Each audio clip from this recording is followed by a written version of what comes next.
My dear students, welcome to Asian Classes. Today we are going to start our next poem, Father to Son, composed by Elizabeth Jennings. Elizabeth Jennings का जन्म 18 जुलाई 1926 को हुआ और इनकी मृत्यु हुई 26 अक्टूबर 2001 को। इनका जन्म इंग्लैंड में हुआ। वे एक इंग्लिश पोएट थी और इन्होंने है वो लगभग 26 बुक लिखी जो कि पोइट्री से रिलेटेड थी। इन्हें बैग लेडी ऑफ पोइट्री भी कहा जाता है। बैग लेडी उनको इसलिए कहा जाता है क्योंकि ये बिल्कुल गरीब परिवार से बिलोंग करती थी। इन्होंने अपने जीवन में काफ़ी स्ट्रगल देखा था और जिसकी वजह से इनको गरीबी का काफ़ी सामना करना पड़ा, परंतु उन्होंने कभी भी है वो उनकी गरीबी है वो उनके कार्य में बाधा नहीं बनी। वो लगातार है वो अपनी पोएम है वो लिखती रही और आगे प्रोग्रेस करती रही। उन्हें है वो कई अवार्ड से भी है वो सम्मानित किया जा चुका है। तो बच्चों चलते हैं हम इनकी पोएम फादर टू सन पर। फादर टू सन यानी पिता पुत्र। यहाँ इस पोएम के अंदर है वो एक फादर के द्वारा अपनी पर्सनल जो एक्सपीरियंस है वो हमारे साथ शेयर किए गए हैं। इसमें फादर कहता है कि अब उनका बेटा है वो बड़ा हो गया है, क्योंकि जब फादर 35-40 साल के हो जाते हैं और बेटे की उम्र है वो लगभग 15-16-17 साल की हो जाती है, तो उस समय है वो बेटा काफ़ी मैच्योर हो जाता है। तो फादर चाहता है कि अब उनका बच्चा है वो उनके साथ उनकी सारी बातें हैं वो शेयर करे, वो कहाँ जा रहा है, क्या कर रहा है, वो सारी बातें उन्हें बताए। लेकिन बेटा भी चाहता है कि अब उसके बीच में है वो किसी तरह का इंटरफेयर है वो ना किया जाए। वो चाहता है जो वो सोचता है वो करे। तो इसमें है वो पिता कहता है कि अब उनके और उनके बेटे के बीच में है वो एक दूरी आ चुकी है। वह अपने बच्चे को समझ नहीं पा रहा है कि वो कहाँ जा रहा है और ना ही वो कुछ बच्चा उनको बता रहा है, उनका बेटा उन्हें बता रहा है। तो वो बहुत ज़्यादा कंफ्यूज है और फादर चाहता है कि उनका रिलेशन जो अब बिगड़ चुका है और उनमें एक गैप आ चुका है, वो गैप है वो ख़त्म हो जाए और उनका रिलेशन वैसा ही बन जाए जैसा कि वो बचपन में जब वो छोटा था उनका बेटा तब था।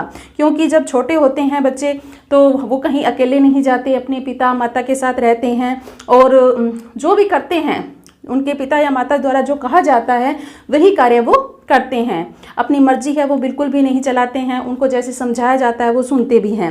लेकिन जैसे जैसे बच्चे बड़े होते जाते हैं, ये केवल यहाँ की बात नहीं है, इस पॉइंट से रिलेटेड नहीं है, ये एक यूनिवर्सल अपील है जिसमें हर किसी के घर में आप देखोगे, अपने रिलेशंस भी आप देखोगे तो इस तरह की भावनाएं हैं वो हम या इस तरह की जो मोमेंट्स हैं वो हमारे घरों में भी पाए जाते हैं। तो बच्चों चलते हैं हम इस पोएम पर और पहले इसे रीड करते हैं। I don't understand this child though we have lived together now in the same house for years. I know nothing of him so try to build up a relationship from how he was when small। तो बच्चों क्या कह रहा है, आई यहाँ पर कौन है, फादर, क्योंकि ये पोएम एक फादर के द्वारा लिखी गई है। तो फादर क्या कहता है, पिता क्या कह रहा है, आई डोंट अंडरस्टैंड। अंडरस्टैंड मतलब समझना, कि मैं नहीं समझ पा रहा हूं क्या, दिस चाइल्ड, इस बच्चे को, वो अपने बेटे की यहाँ पर बात कर रहा है कि मैं इस बच्चे को नहीं समझ सकता कि क्या है, ये क्या सोचता है, क्या करता है, मुझे कुछ समझ में नहीं आ रहा है। दो यानी यद्यपि, we have lived together now, हम है वो साथ साथ रह चुके हैं, इन द सेम हाउस, इस सेम घर में, एक ही घर के अंदर हम साथ साथ रह चुके हैं, फॉर ईयर्स यानी सालों से, हम सालों से एक ही घर के अंदर है वो साथ साथ रह चुके हैं। मतलब इतने समय के साथ साथ रह रहे हैं, फिर भी मुझे समझ में नहीं आ रहा कि ये क्या सोचता है, क्या करता है, इसको क्या चाहिए, मुझे नहीं समझ पा रहा मैं। आई नो, मैं जानता हूँ, नथिंग ऑफ हिम, उसके बारे में कुछ नहीं, मतलब मैं उसके बारे में कुछ नहीं जानता। वो कहाँ जा रहा है, वो क्या सोच रहा है, वो क्या करना चाहता है, इस बारे में मुझे कुछ नहीं पता। हम साथ रह रहे हैं फिर भी हमें कुछ नहीं पता। So try to build up a relationship from how he was when small. इसलिए मैं ट्राई करता हूँ, मतलब प्रयास करता हूँ, कोशिश करता हूँ, टू बिल्ड अप बनाने की, रिलेशनशिप मतलब संबंध, भी मेरे बेटे और मेरे बीच में है जो संबंध है वो बनाने की कोशिश करता हूँ। कैसे संबंध बनाने की कोशिश करता हूँ, ही वॉज व्हेन स्मॉल, वैसे ही संबंध बनाने की कोशिश कर रहा हूँ जब वह स्मॉल था यानी छोटा था। जब बच्चा छोटा होता है तो उसके और पिता के बीच के जैसे संबंध होते हैं वो हमेशा उनके पास रहता है, उनके बीच में बहुत ज़्यादा जो रिश्ता होता है वो बॉन्डिंग काफ़ी मजबूत होती है, और बच्चा है वो अपने पिता या माता के पास जाकर है वो अपने आप को सुरक्षित महसूस करता है। वो कहीं अगर कोई दूसरा उसे ले भी लेता है तो वो रोने लग जाता है, और जैसे ही अपने पिता या माता के पास आता है तो वो चुप हो जाता है। मतलब उनके पास जाकर, माँ बाप के पास जाकर उस बच्चे को सुरक्षा महसूस होती है, उसे लगता है कि सब कुछ है, जो मेरे ये माँ बाप ही है, मेरे लिए सब कुछ है। परंतु अब जैसे जैसे बड़ा हो रहा है बच्चा, तो वो अपने माँ बाप से दूरी बनाता जाता है, उन्हें कुछ भी नहीं बताता। वो चाहता है कि उसकी लाइफ में बिल्कुल भी इंटरफेयर ना किया जाए। तो वो चाहता है, यहाँ पर फादर क्या चाह रहे हैं कि मैं वैसा ही रिलेशन बनाना चाह रहा हूँ अपने बेटे के साथ जैसा उसके छोटे थे, या जब वह छोटा था जैसा रिलेशन हमारा तब था, वैसा ही रिलेशन मुझे अब चाहिए। अब आगे नेक्स्ट लाइन में second stanza, yet have I killed the seed I spent or sown it where the land in is and none of mine. We speak like stranger, there is no sign of understanding in the air. This child is built to my design. Yet what he loves I cannot share. तो बच्चों second stanza में अब क्या कहता है father? वो कहता है कि yet have I killed, कि क्या मैं मार चुका हूँ, the seed, उस बीज को, कि क्या मैंने उस बीज को मार दिया है। I spent, या मैंने उसे कहीं गवा दिया है, व्यर्थ में गवाना, spent का मतलब गवाना, खो जाना, क्या मैंने उस बीज को कहीं गवा दिया है। अब यहाँ सीड का मतलब बच्चों क्या है? सीड का यहाँ मतलब है बीज। वैसे तो सीड का मतलब बीज है, लेकिन यहाँ पर एक फादर उसकी सीड की बात कर रहा है। मतलब यहाँ पर ये वो कहना चाहता है कि उसने अपने बच्चे को पालने पोषने में जो हार्ड वर्क किया है, सीड का मतलब हार्ड वर्क, जो उसने कठिन परिश्रम किया है, उसने जो कठिनाइयाँ झेली है, क्योंकि बच्चे को जन्म से बड़ा करने में है वो एक माँ बाप को बहुत परेशानियों का सामना करना पड़ता है। बहुत सारे ऐसे इंपॉर्टेंट काम है वो छोड़कर वो अपने बच्चे के देखभाल करते हैं। बहुत से अपनी ज़िंदगी के खुशी के पल है वो अपने बच्चे के लिए दांव पर लगा देते हैं। वो अपनी खुशियाँ कम देखते हैं, अपनी रुचियों को है वो एक तरफ छोड़ देते हैं, और बच्चे को जो पसंद है वो करते हैं। तो यहाँ पर वो कहना चाहता है कि मैंने वो हार्ड वर्क व्यर्थ में ही गवा दिया, मतलब उसका कोई महत्व ही नहीं था, मैंने उसे मार दिया। एंड और शोवन इट, या मैंने उसे, शोन मतलब बोना, या मैंने उस बीज को ऐसी जगह बोया था वेयर द लैंड इज, जहाँ पर जो भूमि थी, कौन सी जगह पर मैंने उसे बोया, जो लैंड थी वो उसकी थी, उसकी मतलब हिज मतलब यहाँ सन की, यानी उसके बेटे की ज़मीन पर मैंने उसे बो दिया। या नन ऑफ माइन, वो ज़मीन मेरी नहीं थी। अब बच्चों यहाँ इन लाइन में पॉइंट कहना चाहती है कि फादर ये कह रहा है कि उसने वो ज़मीन है, यानी लैंड का मतलब लाइफ आप ले सकते हो, माइंड ले, इसका मीनिंग समझ सकते हो माइंड के अकॉर्डिंग, कि जो ज़मीन, जिस ज़मीन पर उसने वो बीज बोया है, वो ज़मीन है वो उसके बेटे की थी, ना कि मेरी थी। यदि वो ज़मीन मेरी होती तो जैसा मैं चाहता वैसा मेरे बेटे ने बनना था, लेकिन ये ज़मीन है वो मेरे बेटे की थी, इसलिए मेरे बेटे ने ही अपना जीवन है वो अपने अकॉर्डिंग है वो जीना शुरू कर दिया है। यानी उसकी जो लाइफ है, उसके बेटे की लाइफ है, वो सिर्फ उसकी है, उस पर क्या मेरा कोई अधिकार नहीं है। मतलब उसके विचारों पर, उसके जीवन पर है वो अब मेरा कोई अधिकार नहीं रहा। मैंने ऐसे ही है वो हार्ड परिश्रम किया उसके लिए, और व्यर्थ में ही है वो उसके लिए इतना टाइम खराब किया जब मेरा उस पर कोई हक ही नहीं है। We speak like stranger, there is no sign of understanding in the air.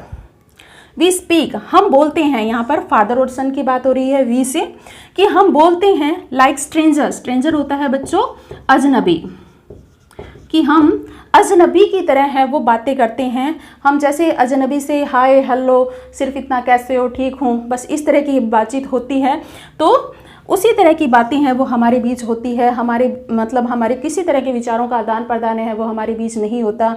हमारे कोई खुशी के पल है वो हमारे साथ शेयर नहीं करता, ना ही हमारी उसको कर कोई परेशानी आती है, दुख आती है तो वो हमारे साथ शेयर करता है। तो हम सिर्फ अजनबी की तरह ही अब क्या करते हैं, बातें करते हैं। There is no shine, no shine मतलब कोई चीज़ें नहीं हैं। ऑफ अंडरस्टैंडिंग, हमारी आपसी समझ के बीच में, हमारी म्यूचुअल रिलेशन में है वो अब कोई समझ ही नहीं रही है। इन द एयर, एयर मतलब हमारे एटमॉस्फेयर में, हमारे जो माहौल है हमारे और चारों ओर का, उसमें अब कोई समझ वाली बात ही नहीं रह गई है। This child is built to my design, this child यानी ये बच्चा, is built to my design, मेरी अनुरूप बनाया गया था। मतलब जैसा मैंने चाहा उसे, उस बच्चे को है वो तैयार किया, जैसा मैंने चाहा उसे संस्कार दिए, जैसा मैंने चाहा उसे है वो, मतलब जो मैंने चाहा है वो मैंने उसे दिया है। मतलब मेरे ही प्रतिरूप है वो बच्चा, मेरे शरीर से ही निकला हुआ एक प्रतिरूप है। तो this child is built to my design, मेरे अकॉर्डिंग है वो मैंने इस बच्चे को तैयार किया है, बनाया है। तो बार बार बच्चों फादर है वो इस बच्चे को दिस चाइल्ड कहकर पुकार रहा है। वो कभी भी यहाँ पर वो माई चाइल्ड भी कह सकता था, लेकिन यहाँ पर ये दिस चाइल्ड वर्ड है, आप देखोगे शुरू में भी इसने दिस चाइल्ड वर्ड का यूज़ किया है। तो दिस चाइल्ड वर्ड है वो उनके आपसी रिलेशन में जो गैप है उसको शो कर रहा है कि अब उनके संबंध है वो कमज़ोर हो चुके हैं, ख़त्म हो चुके हैं। तो वो कह रहा है this child is built to my design, मेरे अकॉर्डिंग बनाया गया था मैंने इस बच्चे को। Yet what he loves I can not share, जैसे मुझे जो चीज़ मुझे पसंद थी फिर वो चीज़ उसे भी पसंद होनी चाहिए, क्योंकि मेरे अकॉर्डिंग जो चीज़ बनी है वो चीज़, जो चीज़ मुझे पसंद है फिर वो उसे भी तो होनी चाहिए थी बेटे को।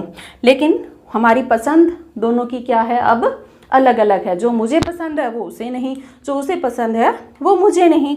तो येट वट ही लव्स, तो मतलब जो चीज़ों को वो प्यार करता है, पसंद करता है, आई कैन नॉट शेयर, मैं शेयर नहीं कर सकता।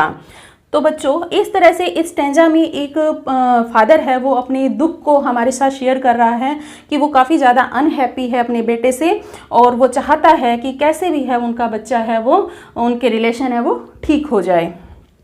थर्ड स्टैंजा, साइलेंस सराउंड्स अस, साइलेंस यानी खामोशी, चुप्पी, शांति। तो यहाँ पर हम लिखते हैं खामोशी, कि हमारे रिश्ते में एक, हमारे चारों ओर क्या आ गई है, अब खामोशी आ गई है। हम दोनों जब बैठते हैं एक कमरे के अंदर एक साथ बैठते हैं तो हमारी चारों ओर क्या छा जाती है, खामोशी छा जाती है। हम दोनों में है वो किसी तरह की बातचीत है वो नहीं होती है, हम दोनों चुप बैठे रहते हैं। आई would have him prodigal, prodigal होता है फिजूल खर्ची, कि वो चाहता है कि उनका बच्चा है वो क्या हो गया है, काफ़ी ज़्यादा पैसे बर्बाद करने लग गया है, फिजूल खर्ची करता है। तो I would have him prodigal returning to his father's house, कि मैं उसे है वो अपनाने को तैयार हूँ, मैं चाहता हूँ कि वो मेरे घर वापस लौट आए। और कैसा अपनाने को तैयार हूँ, उसकी फिजूल खर्ची के साथ भी, कि वो फिजूल खर्ची करता है कोई नहीं, करने दो, मैं उसको उस रूप में भी अपनाने को तैयार हूँ। सिर्फ हमारे अंदर जो बॉन्डिंग है जो हमारे दोनों की, वो वापस है वो मजबूत बन जाए, हमारा रिलेशन है वो वापस पहले जैसा ही बन जाए जैसा वो छोटा था, और वो वापस हमारी रिटर्निंग मतलब लौटना, और वह वापस है वो मेरे घर, अपने पिता के घर है वो वापस लौट आए। द होम ही न्यू, वही घर जिसे वह जानता है। तो यहाँ पर वो कह रहा है कि किसी भी रूप में, चाहे वो फिजूल खर्ची करता है, चाहे वो कोई गलत काम कर रहा है, चाहे उसकी संगति अच्छी नहीं है, तो उन सब कमियों के बावजूद भी है वो, मैं उसे अपने घर वापस लाना चाहता हूँ, उसे अपनाने को तैयार हूँ। Next line, rather than see him back and move his world I would forgive him too. Rather than बजाय, सी हिम उसे देखने के, मैक मतलब बनाते हुए, एंड मूव इज वर्ड अपने संसार में जाते हुए, I would forgive him too मतलब मैं उसे है वो माफ़ करने को तैयार हूँ। मतलब वो चाहता है कि, मैं नहीं चाहता कि मेरा बेटा है वो एक अपनी नई दुनिया बसा ले, अपना घर है वो अलग बना ले, उसका एक नया संसार हो। वो चाहता है कि वो जैसा भी है वो हमारे साथ रहे। तो rather than see him make and move his world I would forgive him too, मतलब बजाय उसे नया घर बनाते हुए देखना और उसे अपने सपनों के घर में रहते हुए देखने की बजाय वो चाहता है कि वो उसके साथ रहे और वह उसे माफ़ करने को तैयार है, कि I would forgive him too, मैं उसे माफ़ कर दूंगा। Shaping him sorrow and a new love, और उसके जो सौरो हैं, पिता और फादर के बीच की जो दूरियां हैं, जो दुख हैं उनके बीच में, उनको है वो किस में बदल देगा, ए न्यू लव। उसमें उन सौरों को वो क्या आकार दे देगा, शेपिंग मतलब होता है आकार देना, कि वह उन्हें एक नए प्यार के रूप में सज्जित कर देगा, उसे दुख को है वो एक नया प्यार के रूप में आकार देगा।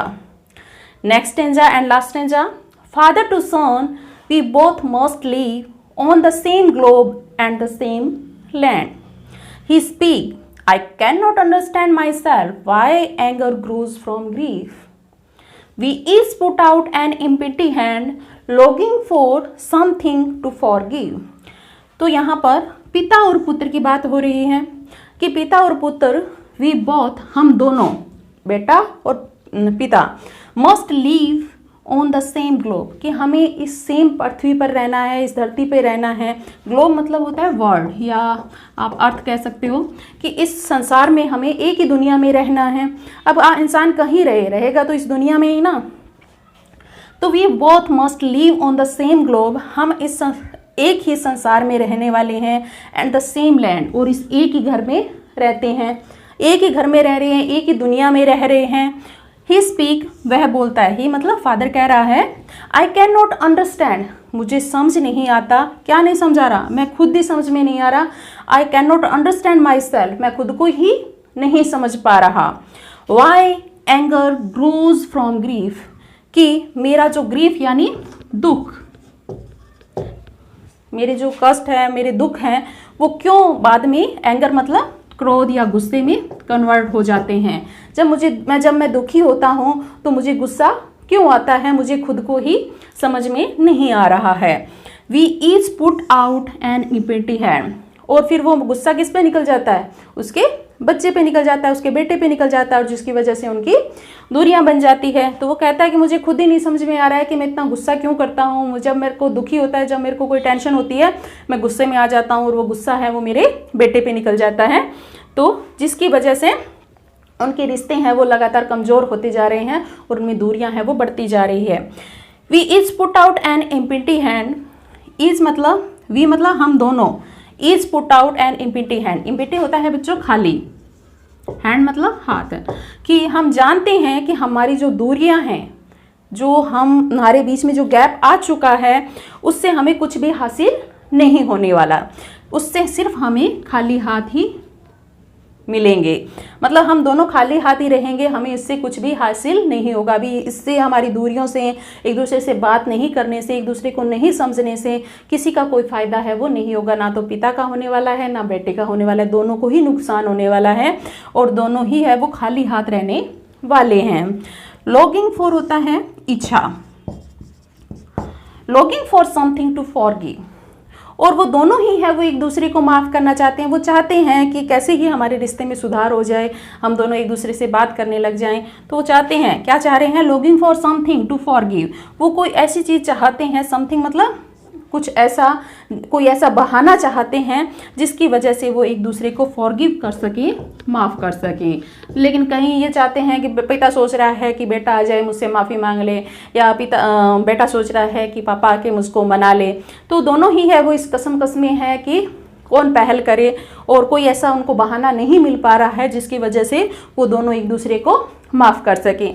तो इस तरह से एक यूनिवर्सल अपील है वो इस पोएम में की गई है, कि ये प्रत्येक घर की कहानी है वो यहाँ पर शो होती है। पिता और पुत्र का रिलेशंस है वो हर किसी को ये चीज़ है वो फेस करनी पड़ती है। तो उस रिश्ते में है वो धीरे धीरे अगर दरार बढ़ती जाती है तो वो बहुत ज़्यादा नुकसान अंत में हमें झेलना पड़ता है। तो ये एक यूनिवर्सल अपील है जिसमें पोइट ये कहना चाहती है कि पिता को है वो बेटे को समझना चाहिए, एक माता पिता को है वो अपनी संतान को समझना चाहिए कि वो क्या चाहते हैं, वो क्या करना चाहते हैं, उनके साथ है वो हर तरह के रिलेशन मित्रता बनाकर रखें। वहीं बेटे को या संतान को भी चाहिए कि वो अपने माता पिता के साथ है वो अच्छे से व्यवहार करे, क्योंकि जिस माता पिता ने है वो इतने कष्ट सहन करके उनको पाल पोष कर पढ़ाया लिखाया है, इतना बड़ा किया है, तो अब उनकी भी कुछ है वो उनके प्रति उम्मीदें हैं, इच्छाएं हैं, और बच्चों को है वो उनकी इच्छाओं को समझना चाहिए, उनकी जो फीलिंग्स हैं, इमोशन हैं, उनका है वो आदर करना चाहिए, और उनकी इच्छाओं को पूरा करने की है वो कोशिश करनी चाहिए। और वो जो इन्होंने इतना अपना जीवन जी लिया है, जिन्होंने काफ़ी जो मेच्योरिटी हासिल कर ली है, पिता और माता ने, उन्होंने दुनिया देखी होती है, तो शायद वो हमें कुछ अच्छा है वो बताना चाहते हैं, कुछ अच्छा है वो बच्चों को सिखाना चाहते हैं। बच्चों को है वो इतनी समझ नहीं होती है कि वो इस दुनिया को है वो समझ सके। और शायद कई बार तो ऐसा होता है कि इस नासमझी में है वो बच्चा बहुत ही गलत संगति में चला जाता है, जिसे बाद में है वो बहुत ज़्यादा नुकसान होता है, और कई बार तो उसका परिणाम है वो बहुत बुरा होता है। तो बच्चों, एक बहुत ही अच्छी पोएम थी एलिजाबेथ जेनिंग्स की, और बहुत ही अच्छा मैसेज है वो पोइटिस ने इस पोएम के जरिए है वो दिया है, और आपको बहुत अच्छी लगी होगी। तो आज की क्लास में बच्चों इतना ही, मिलते हैं नेक्स्ट क्लास में। Thank you.